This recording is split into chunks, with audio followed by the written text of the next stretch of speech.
Because it's inevitable that at some point you're going to have to fire a client, I think that everyone should be prepared to do so before the need arises. To help illustrate why I think it's so important to have a process for firing clients, I want to go into a little story about the time that I had to fire a real life client, what happened and how poorly it went because we didn't have a set process in place. So let's run it back to 2017. I was a young buck. I just stepped into this director of customer happiness role, and I was just kind of flying by the seat of my pants. People were really happy. I was having a great time connecting with new people and helping to provide a service that I not only really believed in, but I thought provided tremendous value to each and every client that we took on. But not every client can be a perfect fit. And I want to tell you a story about that. For this example, I've changed the name and business information of this client, and I'll refer to them only as Charlie. When Charlie first contacted us about their project, I was the one to speak with them. During our initial sales conversation, it appeared to be a typical project for our agency, building a website for a private practice specializing in animal-assisted therapy. Not only was the mission of this business commendable, but they also seemed like a perfect fit for us as a client. That said, hindsight is 2020, and there were two things that Charlie asked during the initial sales call that I probably could have dug deeper into or clarified. During our call, the first thing Charlie asked was if there was a limit to the number of pages we could create. Later on in the call, Charlie also asked if unlimited website edits truly meant unlimited. Now, I want to provide some additional background into those two questions, because at this point in our agency's existence, we had openly communicated that the number of pages we could create and the number of edits we could make to a website were 100% unlimited, no questions asked. I think at this time, both of those things were even included in our terms of service. So it was totally baked into our process and what we were doing. Eventually, we ended up adding some more guardrails, but I didn't really have any reason to at the time. So fast forward a week or so, and after the project kicked off, Charlie completed our standard web design questionnaire. Shortly after, our team sent them a first draft of their new website.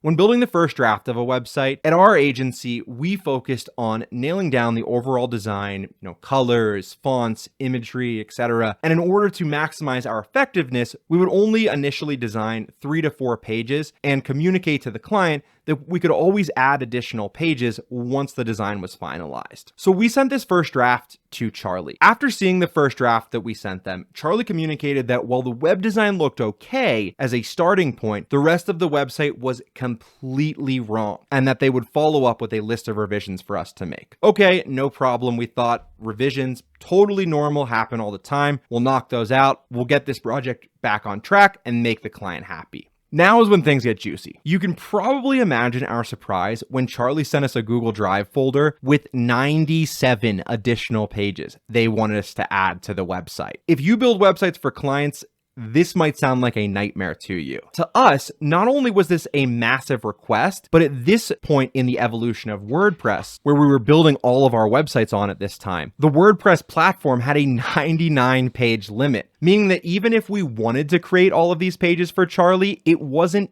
possible at a technical level. What was even more problematic is that while Charlie provided the content for some of these pages, they also wanted us to proofread every single page, which we did communicate that we did not do. As you can imagine, it was at this point that we quickly realized Charlie was probably not a good fit for us. And as our agency's director of customer happiness, I jumped in to effectively fire them. In the back of my head, I was thinking, they might be a little bit upset that we want to part ways with them, but we'll offer them a full refund. It'll all be good. And our team is going to be a lot less stressed because they don't have to do this massive project. I wrote Charlie an email explaining the WordPress page limit and the fact that we did not offer proofreading services. Because of these two factors, we probably weren't a good fit for the project, but we would provide a full refund plus my personal recommendations for alternative services. In my mind, this one email was enough to resolve the entire situation. This is where I messed up pretty bad. Not only did I think that this one email would be enough to quickly resolve the situation, but I'd also sent that email at the end of the day. At this time being earlier in my career and saying, that's a problem for tomorrow, Sam.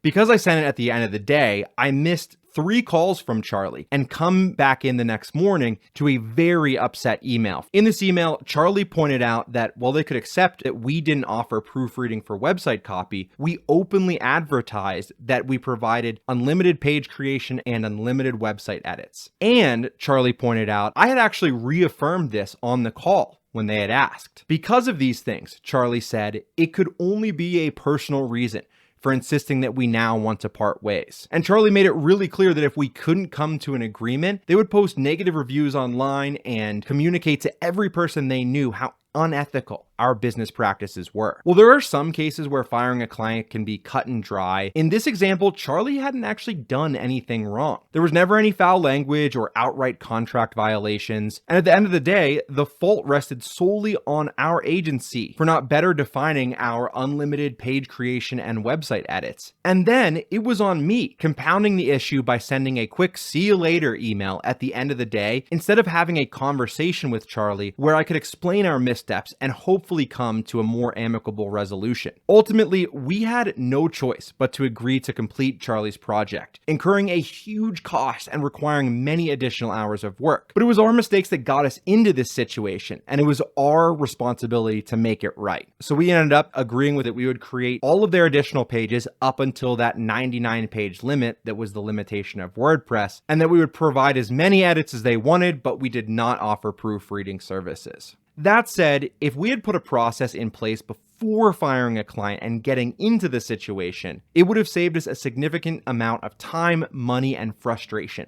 for everyone involved.